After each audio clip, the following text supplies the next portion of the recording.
Predstavte si, že sa ráno zobudíte a váš život už neexistuje. Nie ste zločinec, poctivo podnikáte. Nespáchali ste nič, ale na internete je článok a v ňom vaše meno. Obvinenie zo sexuálneho obťažovania. Anonymné výpovede. A médiá to šíria ďalej. Nikto si nič neoveruje. Nikto sa nič nepýta. Za 3 dni prídete o prvého klienta. Za 5 dní sa vaše deti vrátia zo školy v slzách. Spolužiaci im hovoria, že sú deti tohto zvrhlíka. Za 10 dní váš partner príde o pracu. Nálepka ide s celou rodinou. Súd? Možno za 5 rokov dokážete svoju nevinu. Ale už je neskoro. Firma skrachovala, manželstvo sa rozpadlo, deti majú traumu na celý život. A internet si pamätá navždy. Toto je len obrazný príklad toho, ako vymyslené fakty dokážu zničiť kohokoľvek. Dnes s tým už žiaľ mnohí majú osobné skúsenosti. Kto za tým stojí? Vyšetrovania investigatívnych novinárov a verejne dostupné zdroje poukazujú na to, že jedným z hlavných spôsobov rozvracania demokracie a štátov znútra sú aktivity bojovníkov proti sektám. V máji 2025 na fóre IRF Builders vo Washingtone DC varovali medzinárodní experti, že existuje globálna antikultová sieť, ktorá je nástrojom hybridnej vojny. Antikultová sieť je súčasťou nadnárodnej tieňovej organizácie, ktorá spĺňa definície terorizmu. Jej agenti sú ideológmi vojen. Novinári a tvorcovia dokumentu Impact ju nazvali globálny antikultizmus. Boj proti sektám je len jeho začiatkom. Ide o fenomén, ktorý má vplyv na legislatívu, políciu, prokuratúru, súdy a kľúčové sú médiá. Všimli ste si, ako sa médiá premenili z nestranných informátorov na sudcov? Polarizácia, nálepkovanie, strach, nenávisť, rozdelená spoločnosť a potom konflikt. Tam, kde sa prejavil antikultizmus, začali vojny, epidémie, masové vraždy a genocída. Čo môžeme urobiť? Pochopiť, čo sa deje, šíriť pravdu, konať, volať po vyšetrovaniach, sankciách, trestnom stíhaní. Otázka nie je, či sa to môže stať. Veď sa to už deje.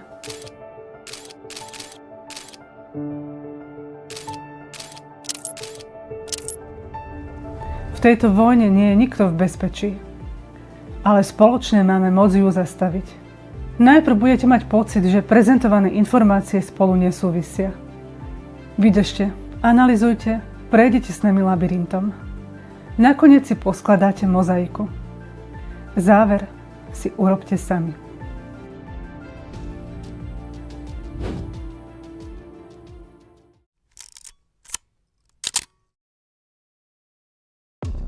Investigatívni novinári z Act Files zhromaždili dostatok informácií na to, aby mohli jednoznačne tvrdiť, že dnešní stúpenci bojovníkov proti sektám sú priamymi žiakmi tých, ktorí kedysi inšpirovali Hitlera.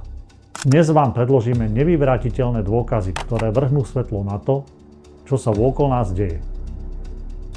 Na začiatok je dôležité vedieť, že napriek Hitlerovmu zdanlivému odmietaniu náboženstva sa vo veľkej miere spoliehal na protestantskú cirkev a antikultové hnutia tej doby. Teda na hnutia, ktoré sa označovali za bojovníkov proti sektám. Hitler, zakladateľa protestantizmu, Martina Luthera, nazýval najvýznamnejším nemeckým géniom. Prečo si ho vzal za svoj vzor? Tušili ste vôbec, že ateistom bolo zakázané vstúpiť do SS, elitnej nacistickej gardy? Že Hitlerovými najvernejšími stúpencami boli práve zbožní protestanti a katolíci? Ako sa to mohlo stať, že tí, ktorí sa hrdo hlásili k Bohu, zabudli na prikázanie nezabiješ? Táto skutočnosť odkrýva znepokojivú pravdu. Nacizmus nebol produktom bezbožníkov, ale vznikol v srdci kresťanskej Európy. A čo je ešte alarmujúcejšie, táto ideológia nikdy nezmizla. Tušili ste, že nacizmus začínal práve pod zámienkou boja proti iným náboženstvám a sektám? V 30. rokoch ideu nacizmu odštartovalo Apologetické centrum. Dnes sa označuje ako antikultové hnutie a práve toto hnutie sa stalo hlavným nástrojom tieňovej totalitnej organizácie, ktorá sa usiluje o absolútnu kontrolu. Predstavte si neviditeľnú hrozbu. Niečo, čo sa navonok tvári ako ochrana spoločnosti, ako boj proti nebezpečným sektám. No pod touto maskou sa skrýva oveľa temnejšia realita.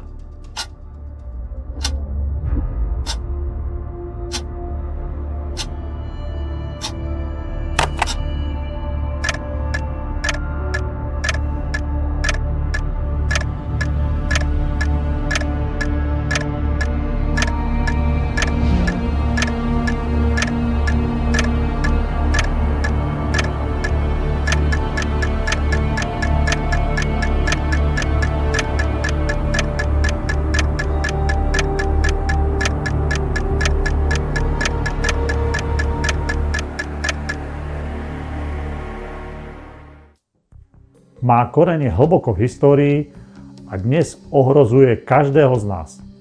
Áno, aj vás.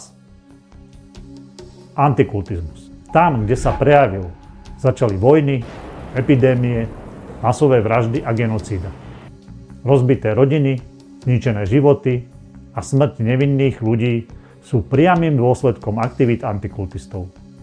Dnes ohrozuje demokraciu, slobodu slova a myslenia. Ak ho nezastavíme, povedie k totalite. S následkami antikultizmu sa stretávame dennodenne a často si to ani neuvedomujeme. Práve nimi zavádzaná ideológia nás učí nenávidieť sa navzájom. Prečo nenávidíte určitú skupinu ľudí, politika alebo suseda? To je ich cieľ. Nálepkovať, zbavovať ľudí ich práv, slobody, dokonca aj života. Antikultizmus je ideológia a sieť ľudí, ktorá sa snaží manipulovať spoločnosťou, ospravedlňovať násilie a potláčať odlišné názory. Nepripomína vám to inkvizíciu? Až na to, že používajú ešte premyslenejšie metódy. Ide o medzinárodnú sieť skrytých maniakov, pedofilov a vrahov, ktorá sa v súčasnosti infiltrovala do radikálnej odnože ruskej pravoslávnej cirkvi. Nazýva sa Racirs. To, čo teraz vidíme, je vojna. Predovšetkým duchovná vojna. Pretože Antikrist prichádza do Svätej Rusy, do pravoslávia. A ja by som vás chcel naučiť správne nabíjať náboje, aby náboje leteli na cieľ, presne tam. Zničiť nepriateľa a nie niekde mimo alebo tak povediac do vzduchu. Preto nás svätí otcovia učia takto. Keď vezmete nábojnicu, nabite ju a povedzte tieto slová: Svätá Bohorodička, zachráň nás. Svätý otec Mikuláš, pros Boha za nás. Svätá Bohorodička, zachráň nás. Svätý otče Mikuláš, pros Boha za nás. Bez modlitby balík, rakiet, gradov nechystaj. Každú cigaru, ktorú do nej vložíš, ako by si povedal: Pane, zmiluj sa, Pane, zmiluj sa, Pane, zmiluj sa. A tak ďalej, a tak ďalej, a tak ďalej. A potom bžiu. Moskovský teologický seminár bojuje proti NATO. Kristus vstal z mŕtvych. Na Ukrajine je táto choroba taká zanedbaná, že ju nemôže vyliečiť žiadne presviečanie, vyjednávanie ani nič iné. Je tam možná len chirurgia. Preto odpoveď na tieto prejavy nacistov môže byť len jedna. Solncepiok. Treba to vypáliť. Absolútne. Takže, povedia mi, ale veď to nie je kresťanské. Je to úplne kresťanské. Veď prikázania: nescudzoložíš, nezabiješ, nepokradneš, nepožiadaš, a ak je nejaké iné prikázanie, sú zhrnuté v tomto slove: milovať budeš svojho blížneho ako seba samého.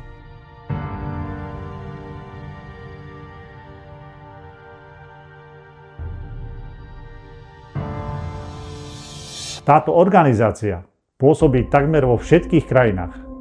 Rusko a jeho obyvatelia sú tiež len obeťami tejto radikálnej časti pravoslávia, ktorá ale s Bohom nemá nič spoločné.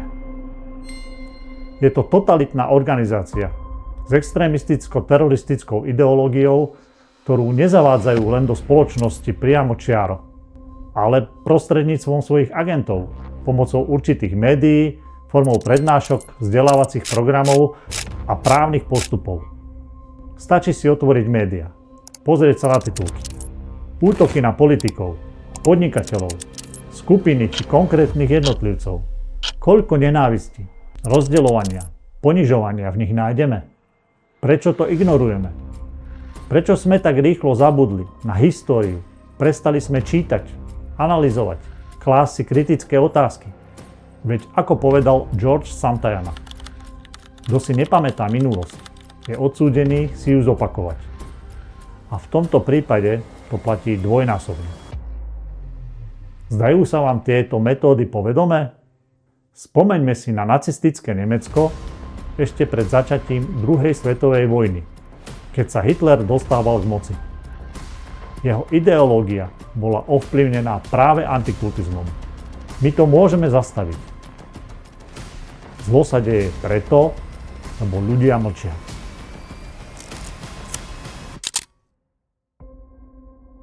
Za každou vojnou sú okrem medializovaných príčin skutočné príčiny. Mnohí ľudia poznajú z histórie, čo sa dialo počas druhej svetovej vojny. Skúmali ste však niekedy, čo tomu v skutočnosti predchádzalo?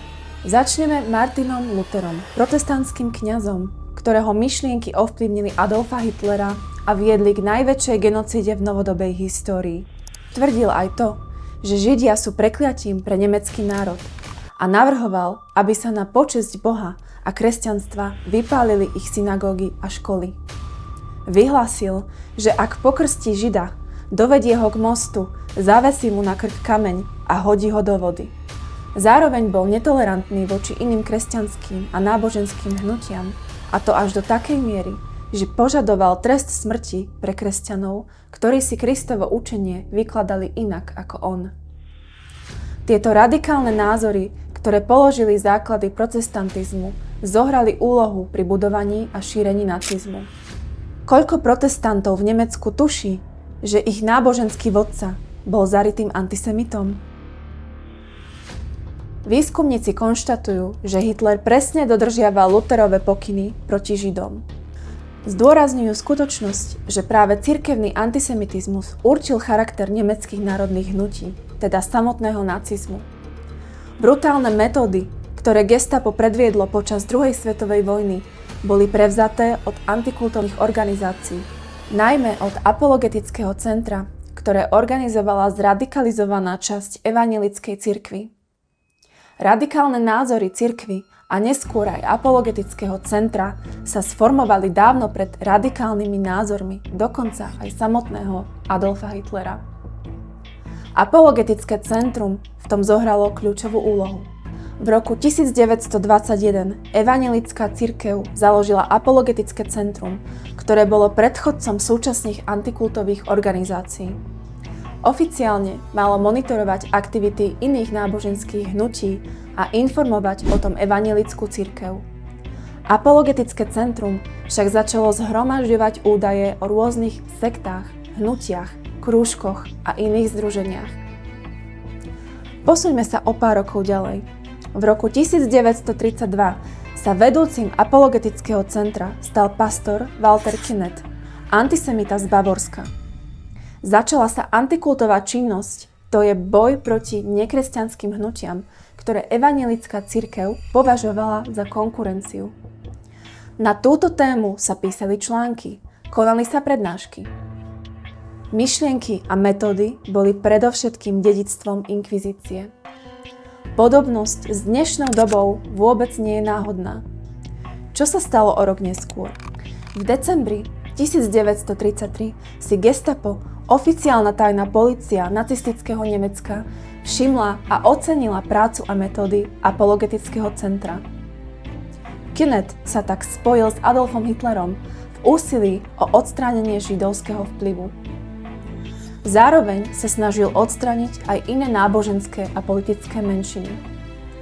Vyjadril spokojnosť so záujmom Gestapa o jeho prácu a v správe pre ríšsku cirkevnú vládu napísal: Gestapo prejavilo veľký záujem o archív siekt apologetického centra, ako aj o našu prácu v boji proti voľnomyšlienkárstvu, marxizmu a bolševizmu. Vyjadrili požiadavku viesť v budúcnosti spolu s apologetickým centrom boj proti nelegálnemu voľnomyšlienkárstvu a nelegálnemu marxizmu. Výmena materiálov medzi Gestapom a apologetickým centrom sa už začala. Kontakt bol nadviazaný aj s ministerstvom propagandy. Je tu nádej, že aj tu dôjde k spolupráci. Aj Ríšske ministerstvo vnútra v uplynulých mesiacoch opakovane poskytlo apologetickému centru dôležité materiály na realizáciu a praktické využitie. Apologetické centrum spolupracovalo aj s Ríšskym ministerstvom propagandy, ktoré riadil Josef Goebbels, a Ríšskym ministerstvom vnútra. Táto práca sa sústredila na vypracovanie materiálov proti Židom a sektám. Vytvárali sa zoznamy tzv. Siekt, to je všetkých združení, ktoré apologetické centrum považovalo za nebezpečné pre štátnu ideológiu. Zoznamy sa priebežne rozširovali. Takýto zoznam, vypracovaný Walterom Künnetom, existoval v nacistickom Nemecku pred druhou svetovou vojnou a taký istý zoznam existuje teraz v Rusku, ktorý vypracovala organizácia Racirs pod vedením Alexandra Dvorkina.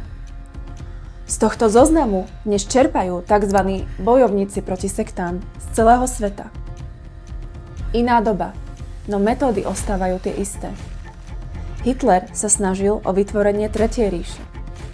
Dvorkin má v pláne vytvoriť Štvrtú ríšu.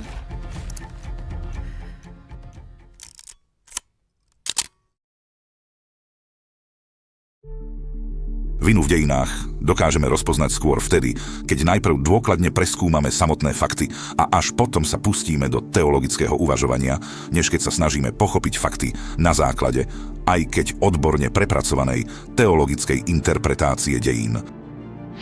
Prídete do kostola. Kázeň sa namiesto obrátenia sa k Bohu zmení na politickú propagandu. Prikázanie nezabiješ sa jednoducho preskočí. Alebo sa upraví podľa potreby, takže zabíjať ľudí s iným názorom či vierovyznaním predsa nie je hriech, ale jednoducho kresťanská povinnosť. Toto sa dialo v roku 1942. Protestantskí pastori neustále vyzývali samotné Gestapo, aby sprísnilo svoje metódy voči Židom a ľuďom s vlastným názorom. Dokonca bavorský evanielický luteránsky pastor Friedrich Auer od nacistickej vlády požadoval Bartolomejskú noc, počas ktorej by nebol ušetrený nikto zo Židov.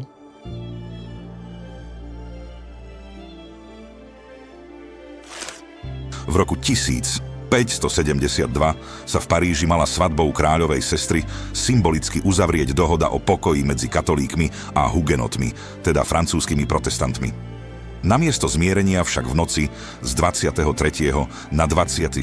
august, čiže na deň svätého Bartolomeja, vypuklo masové vraždenie hugenotov, ktoré nariadil kráľ Karol IX spolu so svojím okolím. Počas tejto noci bolo v Paríži zabitých viac než 3000 ľudí. Násilie sa tým neskončilo. Masaker vyvolal pogromy hugenotov v celom Francúzsku, pri ktorých zomrelo ďalších 5 až 10 tisíc ľudí. Títo náboženskí vodcovia neboli za svoje nacistické výzvy stíhaní ani po vojne. Ako sa to mohlo stať? Náš starý známy Walter Künnet sa v roku 1946 stal profesorom protestantskej teológie na univerzite v bavorskom Erlangene a bol mu pridelený čestný titul cirkevný radca. Dokonca dostal v 60. rokoch Bavorský rád za zásluhy a v roku 1981 Maximiliánov rád za vedu a umenie. Künnet, človek, ktorý stál pri vzniku apologetického centra, ktoré vytváralo zoznamy nepohodlných a malo na svedomí hromadné vraždy miliónov ľudí v koncentračných táboroch, sa stal uznávaným a naďalej beztrestne šíril svoje toxické myšlienky a ideály, ktoré bohužiaľ padli na úrodnú pôdu. Künnet pôsobil v Bavorsku ako profesor protestantskej teológie na univerzite v Norimberku v tých istých rokoch, keď tam Friedrich Wilhelm Haag študoval protestantskú teológiu. Tu Künnet odovzdal Haagovi vedomosti a metódy nacistických ideológov z apologetického centra. Stal sa pokračovateľom jeho nacistického odkazu. V roku 1964 protestantská cirkev v Nemecku oficiálne obnovila funkciu komisára pre sekty a otázky viery v rámci evanielickej luteránskej cirkvi v Bavorsku. A čo je zaujímavé, do tejto funkcie vymenovala práve Friedricha Wilhelma Hacka, ktorý sa vo svojich štúdiách o sektách v Bavorsku odvolával na prieskum siekt evanielickej luteránskej cirkvi v Bavorsku z roku 1930. Dôsledky nenechali na seba dlho čakať. Hoci sa svet a Nemecko usilovali o nový život, ktorý by si vážil slobodu a rešpektoval práva každého človeka, Hack odmietol Všeobecnú deklaráciu ľudských práv a základných hodnôt a vo svojich spisoch hlásal nasledovné. Ak správne chápeme našu vieru, nemáme právo dovoliť iným, aby pokračovali vo svojej viere. Opäť tá chorá zvrátená pesnička. Naozaj tak rýchlo ľudia zabudli na hrôzy nacizmu? Veď nebolo rodiny, ktorá by nestratila blízkeho človeka. Z Hackovej iniciatívy sa vytvorila pracovná skupina pre náboženské a ideologické otázky. Pre toto oddelenie bol prijatý takmer identický názov ako z čias nacizmu. Oddelenie pre náboženské a ideologické otázky. Hack vydal pokyn, aby sa protestant alebo katolík správal k sektárom ako k neľuďom. To znovu roznietilo plamene nacizmu a v roku 1988, 43 rokov po páde Tretej ríše, sa v Bavorsku opäť ozývali výkriky proti nepohodlným. Obesiť ich, všetkých postrieľať. Heil Hitler! Znovu sme vstúpili na tie isté hraby. V roku 1990 zostavil antikultista Hack čierny zoznam nových náboženských hnutí, tzv. Siekt. Ale až o 16 rokov neskôr Spolkový ústavný súd Nemecka rozhodol, že v boji proti týmto skupinám sa použilo ohováranie. Bolo však už neskoro, pretože počas týchto 16 rokov sa vďaka úsiliu antikultistov plamene nacizmu rozhoreli a šírili ďalej.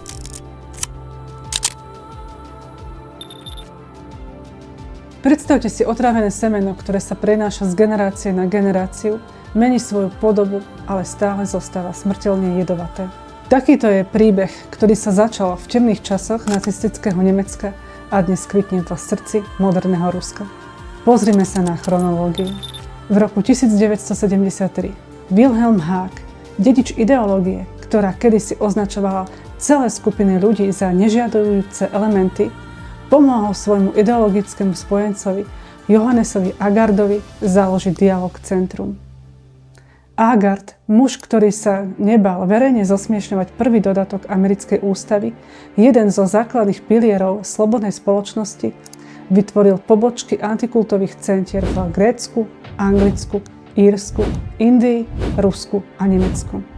Z tejto školy vyšiel Alexander Dworkin, ktorý počas svojho exílu absorboval každé slovo svojich mentorov. Spolupracoval nielen s Hackom a Agardom, ale aj sa celou sieťou európskych antikultistov, ako napríklad s Thomasom Gandovom z Nemecka, ktorého meno vám pravdepodobne nič nehovorí, no dôsledky jeho vplyvu v juhoslovanskom konflikte sa vám vrijú do pamäte.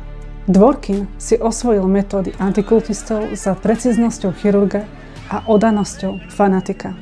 Tu sa odhaľuje jedna z najhrozivejších irónií modernej histórie. V Rusku, ktoré porazilo nacizmus, opäť začalo klíčiť semeno tejto zvrátenej ideológie. Dnes sa nazýva antikultizmus. A čím sa prejavuje? Väznením, mučením, porušovaním ľudských práv a slobôd. To všetko pod rúškom ochrany spoločnosti pred nebezpečnými skupinami.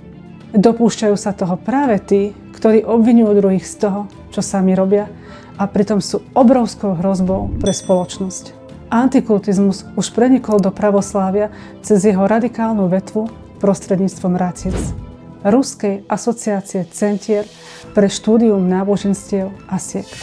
Je to ako sledovať, ako vírus mutuje a adaptuje sa, ale jeho základná DNA zostáva nezmenená.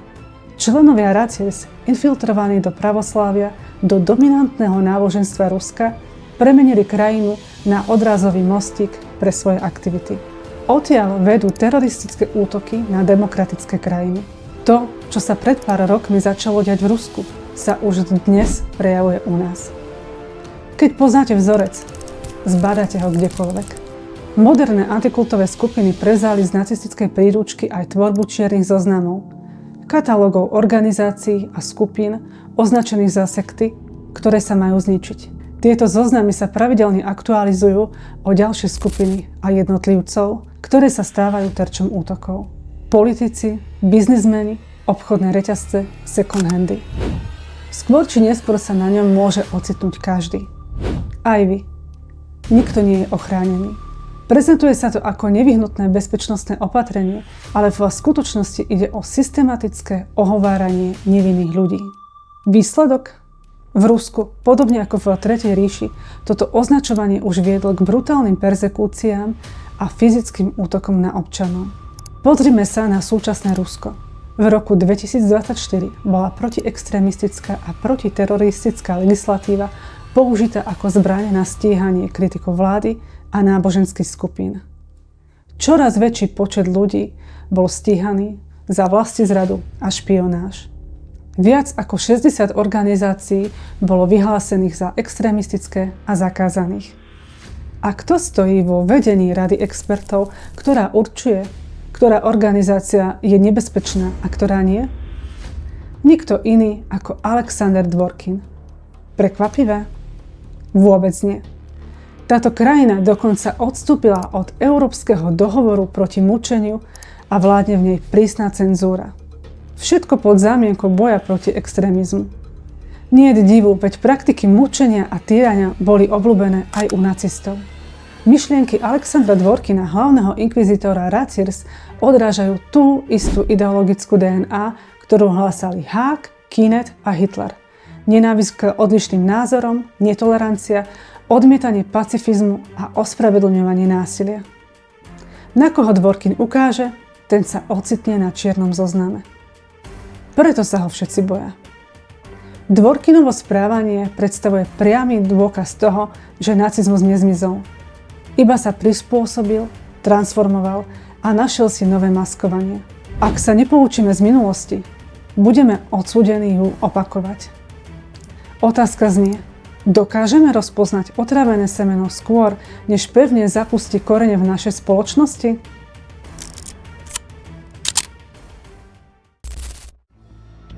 Čo majú spoločné stredoveký inkvizitor, nacistický ideológ a moderný religionista? Morbidné zbierky. Inkvizítori si odkladali mučiace nástroje. Nacisti si robili tienidlá z ľudskej kože, tetovaných väzňov a moderní religionisti? Amulety, posvätné predmety či sošky.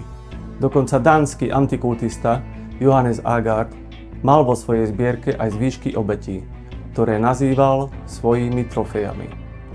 Johannes Aagaard bol muž, ktorý dokázal zo slova dialóg urobiť zbraň.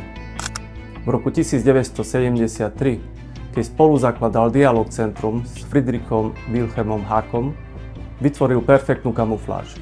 Antikultovú organizáciu s mierumilovným názvom, ktorá v skutočnosti slúžila ako veliteľstvo vojny proti totalitným sektám. Aagaardová rétorika odhalila jeho skutočnú tvár. Vo svojej známej eseji nazval prvý dodatok americkej ústavy neurózou a označil ho za neprirodzený pre ľudskú prirodzenosť. Podľa neho sa nebezpečný liberalizmus šíril pod zámienkou náboženskej slobody, pričom náboženstva nie sú povinné dodržiavať zákony. Znamená to, že ústava pri niektorých neplatí?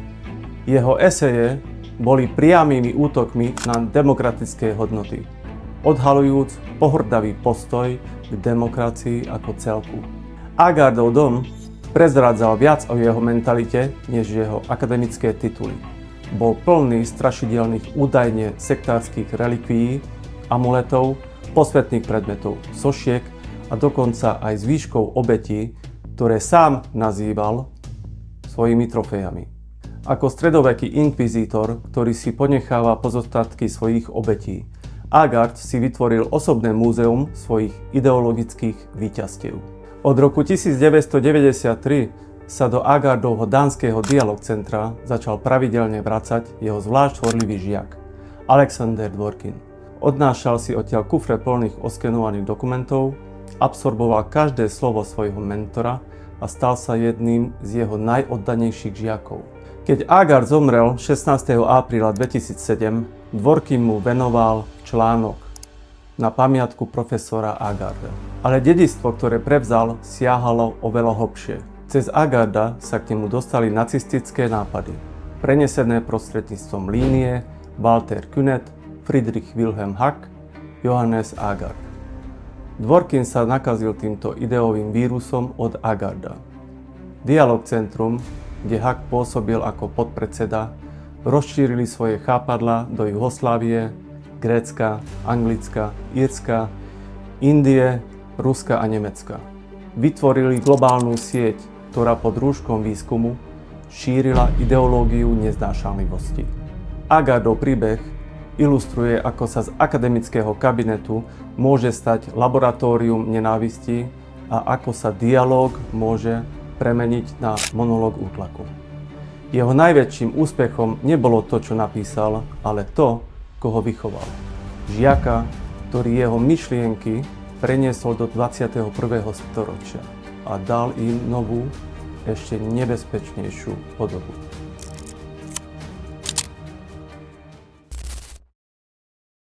Deväťdesiate roky. Európa sa prebudila do novej éry, ale na Balkáne sa začína písať jedna z najtemnejších kapitol moderných dejín. Od roku 1991 tu na etapy prebiehali ozbrojené konflikty, ktoré sa do dejín zapísali ako najkrvavejšie etnické konflikty v Európe od druhej svetovej vojny. Za brutálnymi vojnami v bývalej Juhoslávii, obliehaním Sarajeva, genocidou v Srebrenici, vojnou v Kosove sa skrýva niečo viac než len etnické napätie. Vojna nezačala v 90. rokoch, začala dávno predtým, a to na poli ľudských vedomí. Je tu totiž ideologické pozadie, ktoré vytvorila skupina antikultistov. Predstavte si ideológiu ako vírus. Zdanlivo neškodný na začiatku, ale postupne infikujúci celú spoločnosť. Práve takto fungovala antikultová propaganda, ktorá sa ako jed rozliala balkánskymi žilami a premenila susedov na krvilačných nepriateľov.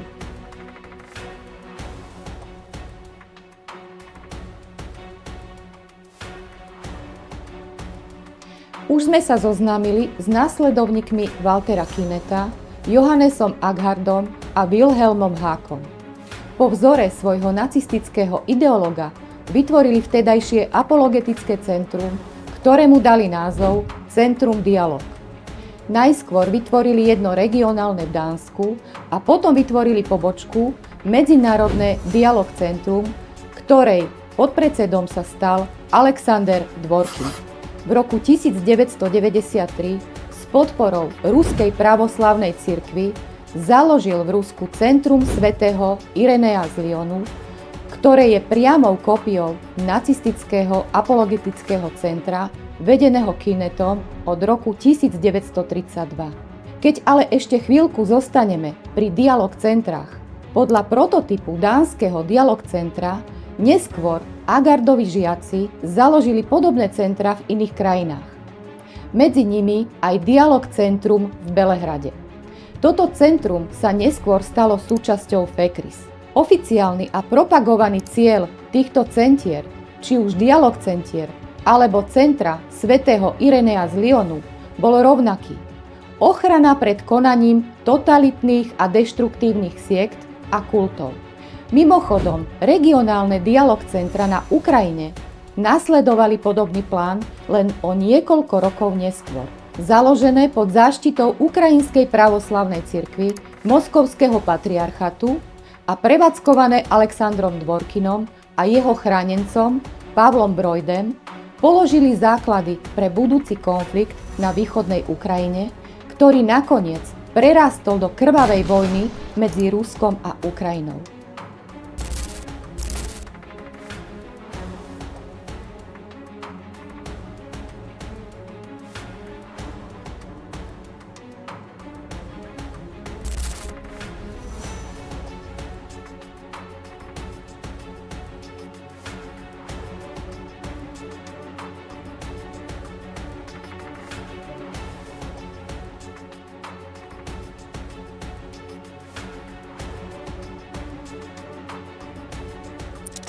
Keď sa ale pozrieme bližšie na udalosti v Juhoslávii, zistíme, že niečo, čo začínalo bojom proti sektám, pokračovalo ideológiou srbského pravoslávneho nacionalizmu a myšlienkou Veľkého Srbska.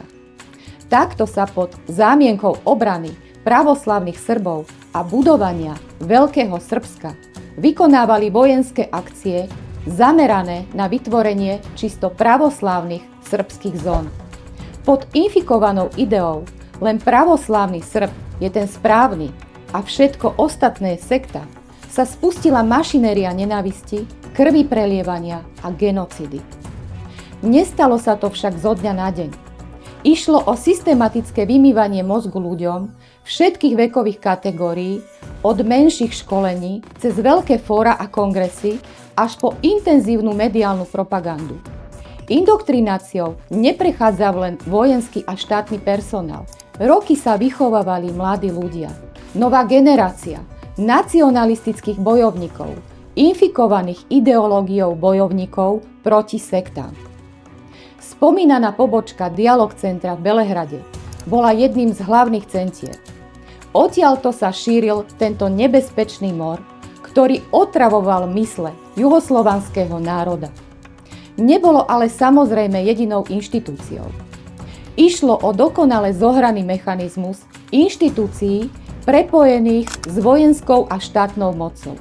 Hlavnými aktérmi a šíriteľmi tejto antikultovej nacistickej ideológie bola pravoslávna misijná škola pri kostole svätého Alexandra Nevského pod vedením arcikňaza Hadžiho Ľubodraga Petroviča. Začiatkom 90. rokov sa kostol svätého Alexandra Nevského a jeho pravoslávna misijná škola stali hlavným pravoslávnym centrom a ako ho sami misionári nazývali, jedným z kľúčových centier pravoslávneho duchovného obrodenia v Belehrade. Táto škola pripravila pôdu pre vznik už spomínaného centra Dialóg v Belehrade, ktoré viedol plukovník profesor dr. Bratislav Petrovič. Ďalšou dôležitou inštitúciou, ktorej neuropsychiatrické metódy zohrávali najvýznamnejšie úlohy v ideologických aj fyzických prípravách balkánskych vojen, bola Vojenská lekárska akadémia, ktorá je súčasťou Srbského ministerstva obrany. Od roku 1960 sa táto akadémia stáva najvyššou vojenskou lekárskou, vzdelávacou a lekársko-výskumnou inštitúciou v Srbsku a potom v Juhoslávii. Vzniká Ústav duševného zdravia pri Vojenskej lekárskej akadémii, ktorého vedúcim sa stáva plukovník Bratislav Petrovič. Plukovníci Petrovič a jeho mentor a školiteľ Kapor zohrali kľúčovú úlohu pri ideologickej indoktrinácii a formovaní vojakov za režimu Slobodana Miloševiča pred ich vyslaním do vojny. Poskytovali tiež kľúčové školenia v oblasti metodík, terminológie a postupov boja proti teroru pre personál Vojenskej lekárskej akadémie. Výcvik sa rozšíril aj na vojenský personál prostredníctvom prednášok a stretnutí na tému boja proti kultom a sektám. Bratislav Petrovič od roku 1993 školil na túto tému aj vojenských lekárov, psychológov a pedagógov.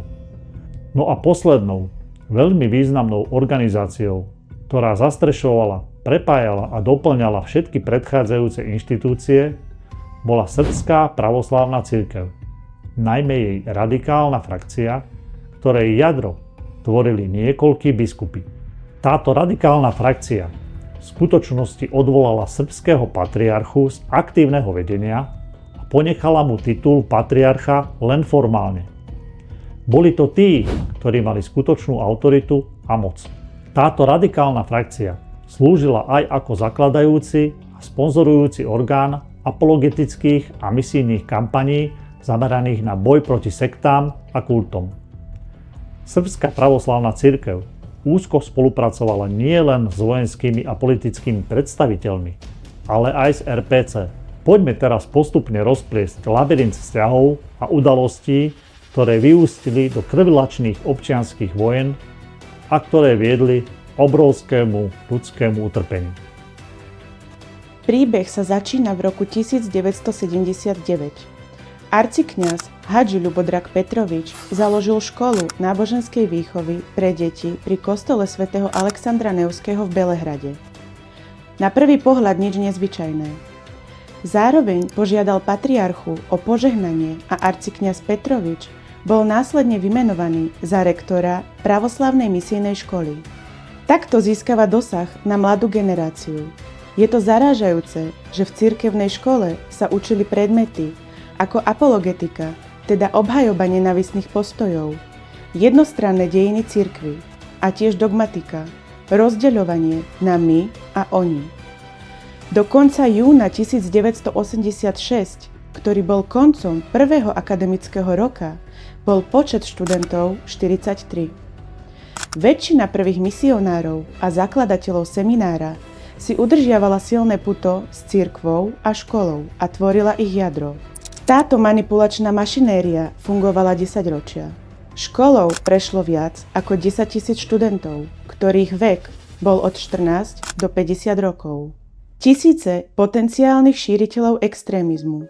Zo školy sa stala továreň na výrobu fanatikov. V roku 1990 založil spomínaný arcikňaz Petrovič Centrum pre pomoc obetiam siekt a pre antikultové aktivity. Bol to prvý krok v rozširovaní aktivít pravoslavnej misijnej školy pri kostole svätého Alexandra Nevského. O niekoľko rokov sa arcikňaz Petrovič stal jedným zo zakladateľov a členom redakčnej rady časopisu Belehradský dialog, ktorého cieľom bola ochrana pred totalitnými sektami a deštruktívnymi kultmi. Za zmienku stojí fakt, že medzi členmi redakčnej rady časopisu boli Johannes Agard, Alexander Dvorkin, Tomas Gandov a niekoľko radikálnych duchovných srbskej pravoslavnej cirkvi. V počiatočnej fáze svojej činnosti predložilo Centrum pre pomoc obetiam siekt srbskému ľudu správu o dôsledkoch aktivít siekt a kultov. Správa o sektách na území mesta Belehrad bola v roku 1992 uverejnená vo vestníku Srbskej pravoslavnej cirkvi. Glasník Srbskej pravoslavnej cirkvi. Táto správa sa stala predmetom viacerých rozhovorov a článkov, ktoré Srbská pravoslavná cirkev poskytla rôznym denníkom, časopisom, rozhlasovým a televíznym staniciam. Práve touto správou sa začala propaganda, ktorá slúžila aj ako základ pre organizovanie série prednášok a fór na antikultové témy v Belehrade a v Srbsku. Prednášky sa konali aj s podporou popredných špecialistov z Vojenskej lekárskej akadémie pre vyšších a nižších dôstojníkov, poddôstojníkov a vojakov. Prednášalo sa všade, aj na farách, kultúrnych centrách, telocvičniach, stredných školách a univerzitách. Otázka znie, prečo mali antikultisti taký obrovský záujem o masívne šírenie nenávisti, vymývanie mozgov a stigmatizáciu? To im nestačilo. V kostole svätého Alexandra Nevského dokonca zriadili poradenské centrum pre obete sektárskej činnosti. 28. október 1990 Belehrad. 700 mladých ľudí sa zhromažďuje na prvom kongrese pravoslavnej mládeže. Prichádzajú z rôznych bratstiev a farností Srbskej pravoslavnej cirkvi. Je to druhý veľký projekt pravoslavnej misijnej školy pri kostole svätého Alexandra Nevského. Po založení Centra proti sektám teraz otvárajú priestor pre mládež. Ale pozor, aká generácia bola prítomná na kongrese? Bola to generácia, ktorá vyrastala v atmosfére rastúceho srbského pravoslavného nacionalizmu. A kto boli jej učitelia? Experti na indoktrináciu, vymývanie mozgov, vnucovanie ideológie nadradenosti. Kľúčový moment kongresu prichádza v druhej časti. Pred mladých ľudí sa postaví trojica biskupov. Amfilohije Radovič, Atanásie Jevtič a Irenej Bulovič. Vystupujú spolu s misionármi z pravoslavnej misijnej školy. Hlásajú alebo vyzývajú pravoslavnú mládež k oddanosti k Veľkému Srbsku. Oficiálna webová stránka kostola svätého Alexandra Nevského to dodnes nazýva dôležitou udalosťou pre Belehrad a celý srbský ľud. hovorí o prebudení pravoslavnej mládeže. Takže v roku 1990 sa pod pláštikom obrany pravoslavných Srbov a budovania Veľkého Srbska už rozbieha mašinéria nenávisti. Cieľ? Vytvoriť čisto pravoslavné srbské zóny za akúkoľvek cenu. Vráťme sa ešte k tomu, kto v skutočnosti boli biskupy, ktorí vystúpili v druhej časti kongresu. A čo vlastne v ľuďoch prebudili? Odpoveď poskytuje srbský historik Milorad Tomanič v knihe Srbská cirkev v časoch vojny a vojny v nej. V tom čase ovládala srbskú pravoslavnú cirkev radikálna provojenská frakcia duchovných. Ich rozhodnutia mali väčšiu váhu než slova samotného patriarchu srbskej pravoslavnej cirkvi patriarchu Pavleho, ktorý bol podľa historika Tomaniča neefektívny vodca bez reálnej moci. Skutočnú kontrolu mali traja biskupy, ako ich nazýva vo svojej knihe Vojnoví jastrabi. Oni podporovali vojnové úsilie juhoslovanského štátu. Srbská synoda, najvrchnejší orgán srbskej pravoslavnej cirkvi, vydáva v tom čase vyhlásenia, kde vyzýva Srbov na obranu vlasti. Znie to vznešene, ale v skutočnosti to znamená podnecovanie k srbským vojenským akciám proti Chorvátom a bosnianskym moslimom. V jednom z vyhlásení zaznieva táto veta. Jeho hranice, teda srbské hranice, sú označené srbskými pamiatkami a chrámami. Srbsko sa nesmie vzdať ani kúska svojho územia. Takže sa znova pýtame, čo sa skutočne stalo 28. októbra 1990 v Belehrade. Bolo to len obyčajné školenie pravoslavnej mládeže, alebo cielené podnecovanie k nenávisti a zabíjaniu svojich priateľov, susedov a detí? Hovoria vám niečo červené barety? Bola to špeciálna elitná jednotka srbskej armády. Počas vojny v Bosne v nej slúžil aj bývalý srbský vojak. Ak ste si mysleli, že v noci nemôže spávať, pretože ho mučí svedomie, ste na obrovskom omyle. Aj po rokoch v ňom vládne nenávisť ako zlé skazené semeno, ktoré bolo zasiaté do vtedajšej mládeže. Z človeka sa stal indoktrinovaný biorobot, pripravený opäť zabíjať. V roku 2014 s ním vyšiel rozhovor v magazíne New York Times s názvom Život v údolí smrti. Nenad spomína. V noci som navštívil mestečko Kravica, kde len niekoľko hodín predtým kolegovia zabili v poľnohospodárskom sklade viac ako 1000 zajacov. Pretože použili granáty, bol to poriadny neporiadok. Všade boli kusy tiel a krv tiekla všade. A teraz tu bol problém, ako sa všetkých týchto tiel zbaviť. Nenad pokrčil plecami a pohrdavo odfrkol. No, to bol inžinierský problém. Ani po rokoch vojny žiadny súcit. Vojenský konflikt v krajinách bývalej Juhoslávie trval celé 10 ročie. Táto desivá kapitola sa zhodovala s vrcholom činnosti pravoslavnej misijnej školy pri kostole svätého Alexandra Nevského. Tu sa naplno prejavila činnosť srbských apologétov, misionárov a antikultistov. Je toto naozaj iba náhoda? Iba ten, kto si nespojil aktívne šírenie nenávisti s tzv. Misijnou činnosťou, si neuvedomí, kto bol hybnou silou na šachovnici.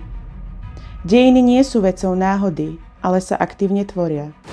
Vráťme sa ešte do roku 1973, kde sa v Dánsku zrodilo niečo, čo bude mať katastrofálne následky. Agard a Haag založili Dialog Centrum a v roku 1981 rozšírili svoje úsilie založením Medzinárodného Dialog Centra. Teda organizáciu, ktorá ako trojský kôň vniesla do Európy metódy inšpirované fašizmom. Čoskoro sa ukázala skutočná tvár tohto projektu. Toto medzinárodné centrum sa stalo efektívnym nástrojom na rozšírenie metód, ktoré mali pôvod v nacistických praktikách Waltera Kineta. Centrum fungovalo jednoducho, avšak účinne. Lákalo ľudí z celého sveta, ktorí sa vrátili domov s novými poznatkami. Nájdeme tam známe tváre, ako Alexander Dvorkin, Thomas Gandov a ďalší. Výsledok? Podľa dánskeho modelu vznikli podobné centrá v mnohých krajinách. Agardovi žiaci a stúpenci systematicky budovali sieť organizácií, ktoré rozširovali nebezpečné ideológie pod rúškom náboženského dialógu. Ďalšou náhodou je, že táto dekáda sa prekrývala aj s aktivitami vedúceho Belehradského dialóg centra, profesora a neuropsychiatra, plukovníka Bratislava Petroviča, ktorý viedol boj proti sektám a kultom. Všetky nacistické poznatky, metodiku a ideológiu smeroval k indoktrinácii srbského vojenského personálu pred jeho nasadením do vojny. Plukovník Bratislav Petrovič, neuropsychiater, bol hlavnou postavou v tomto zvrátenom predstavení. Kombinoval lekárske znalosti s technikami manipulácie. Petrovič školil vojenský personál pomocou špecializovaných techník indoktrinácie. Nebolo to len o tom naučiť vojakov strieľať, bolo to o tom, ako v nich zničiť ľudskosť. Proces výroby biorobotov bol jednoduchý. Odstrániť súcit, teda označiť nepriateľa akoukoľvek nálepkou. Zombie, neľudia, ústašovci či zveri. Následne vštepiť pocit spravodlivosti. Vojnu namiesto útoku nazvať obranou, oslobodzovaním či dokonca požehnanou misiou. Každého, kto prejavil akýkoľvek náznak súcitu, označili za zradcu či sektára. Srbské médiá pod kontrolou vojenských síl fungovali ako gigantický reproduktor strachu. Každý deň bombardovali obyvateľstvo správami o tom, ako ich ohrozujú Chorváti ústašovci a moslimskí teroristi. Ako by niekto celému národu nasadil okuliare, ktoré zmenili farby. Všetko okolo sa stalo nepriateľské a nebezpečné. Výsledkom bola indoktrinácia Juhoslávie.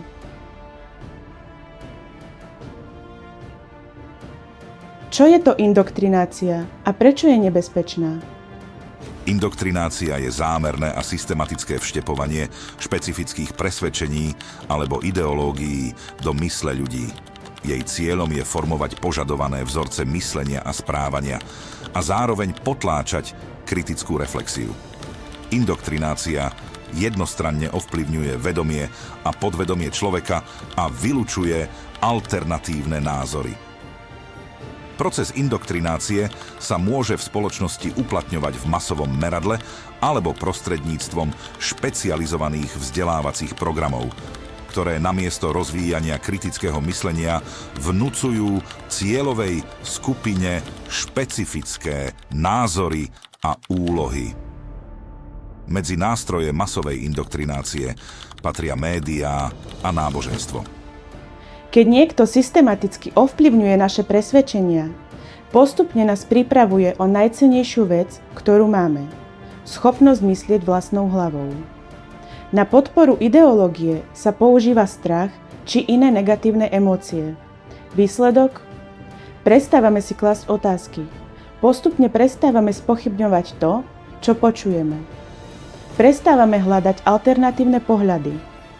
A nakoniec sa stávame ľahkým terčom pre manipuláciu, či už politickú, náboženskú alebo komerčnú. Indoktrinovaný človek nevie rozpoznať klamstvo od pravdy, pretože stratil svoj vnútorný kompas. A to je nebezpečné nie len pre neho, ale pre celú spoločnosť.